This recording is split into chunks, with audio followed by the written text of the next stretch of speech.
Hello, ഹെയർസ്റ്റൈൽസിൻ്റെ പുതിയൊരു വീഡിയോയിലേക്ക് എല്ലാവർക്കും സ്വാഗതം. അപ്പോൾ ഇന്നത്തെ നമ്മുടെ വീഡിയോ എന്ന് പറയുന്നത് ഉണക്കച്ചെമ്മീൻ തക്കാളി കൂടിയുള്ളൊരു കറിയാണ്. വളരെ പെട്ടെന്ന് തന്നെ നമുക്ക് തയ്യാറാക്കിയെടുക്കാൻ പറ്റുന്നതാണ്, വളരെ ടേസ്റ്റിയാണ്. അപ്പോൾ എല്ലാവരും വീഡിയോ സ്കിപ്പ് ചെയ്യാതെ കാണാം. അപ്പോൾ നമുക്ക് എന്തൊക്കെ ഇൻഗ്രീഡിയൻസ് ആണ് വേണ്ടതെന്ന് നോക്കിയിട്ട് വരാം.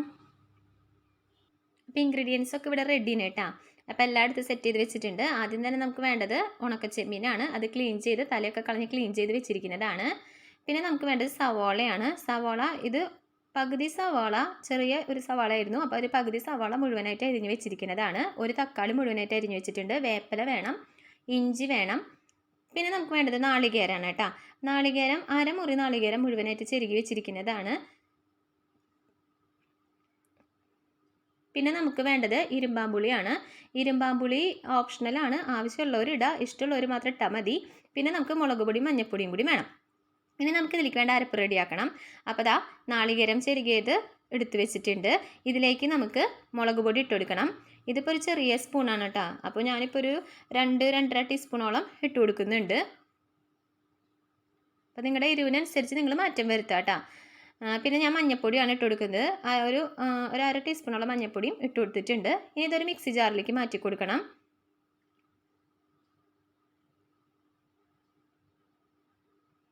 മിക്സി ജാറിലേക്ക് മാറ്റി കൊടുത്തിട്ടുണ്ട്. ഇനി ഇതിലേക്ക് അരച്ചെടുക്കാൻ ആവശ്യമായിട്ടുള്ള വെള്ളം ഒഴിച്ചു കൊടുക്കുക. ഒരു 1/2 കപ്പോളം വെള്ളം ഒഴിച്ചു കൊടുക്കുന്നുണ്ട്. ഇത് നന്നായിട്ട് നമുക്ക് കറിയിലേക്ക് പാകത്തിന് അരച്ചെടുക്കുക. അത്യാവശ്യം നന്നായിട്ട് അരയണം കേട്ടോ. അപ്പോൾ അരച്ചെടുത്തിട്ട് വരാം. ഇതിപ്പോൾ അരപ്പ് റെഡി ആയിട്ടുണ്ട് കേട്ടോ. ഈ ഒരു പാകത്തിന് അരച്ചെടുത്ത് വെച്ചിട്ടുണ്ട്. ഇതിപ്പോൾ നമുക്ക് മാറ്റി വയ്ക്കാം. ഇനി നമുക്ക് ഒരു മൺചട്ടിയിലാണ് ഉണ്ടാക്കുന്നത് കേട്ടോ. അപ്പോൾ മൺചട്ടി അടുപ്പിലേക്ക് വെച്ചിട്ടുണ്ട്. ഇനി ചട്ടി ചൂടായിട്ട് വരുമ്പോൾ നമുക്ക് അതിലേക്ക് വെളിച്ചെണ്ണ ഒഴിച്ചു കൊടുക്കാം. ഇവിടെ കൂടുതലും വെളിച്ചെണ്ണ തന്നെയാണ് കേട്ടോ ഉപയോഗിക്കാറ്. അപ്പോൾ വെളിച്ചെണ്ണ ചൂടായിട്ട് വന്നിട്ടുണ്ട്. അപ്പോൾ നമ്മൾ എടുത്ത് വെച്ചിരിക്കുന്ന സവാള അതിലേക്ക് ഇട്ട് കൊടുക്കുകയാണ്. സവാള നമുക്കൊന്ന് വാടി വരട്ടെ. ഒരുപാട് അങ്ങോട്ട് ബ്രൗൺ കളർ പോലെ വാടി എടുക്കേണ്ട കാര്യമൊന്നുമില്ല കേട്ടോ. ഇനി ഇതിലേക്ക് ആവശ്യത്തിന് ഉപ്പിട്ട് കൊടുക്കുകയാണ്. നന്നായിട്ട് മിക്സ് ചെയ്ത് കൊടുക്കുക. ഇനി ഇതിലേക്ക് നമ്മൾ അരിഞ്ഞു വെച്ചിരിക്കുന്ന ഇഞ്ചി ഇട്ട് കൊടുത്തിട്ടുണ്ട്. പിന്നെ ഒരു തണ്ട് വേപ്പില ഇട്ട് കൊടുക്കുന്നുണ്ട്. നന്നായിട്ട് മിക്സ് ചെയ്ത് കൊടുക്കുക. ഇനി ഇതിലേക്ക് നമ്മൾ കഴുകി വെച്ചിരിക്കുന്ന ഉണക്കച്ചെമ്മീൻ ഇട്ട് കൊടുക്കണം കേട്ടോ. ഉണക്കച്ചെമ്മീൻ മുഴുവൻ ഇട്ട് കൊടുത്തിട്ടുണ്ട്. ഇനി ഇതും നന്നായിട്ട് ഒന്ന് മിക്സ് ചെയ്ത് കൊടുക്കുക.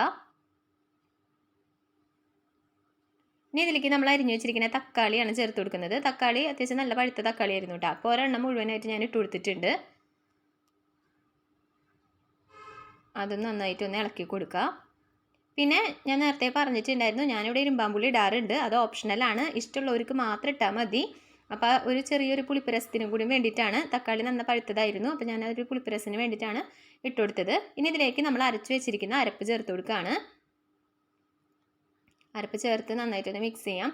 ഇനി ആ മിക്സിയിൽ തന്നെ ഞാൻ വെള്ളം ഒഴിച്ചിട്ട് ചേർത്ത് കൊടുക്കുകയാണ് കേട്ടോ.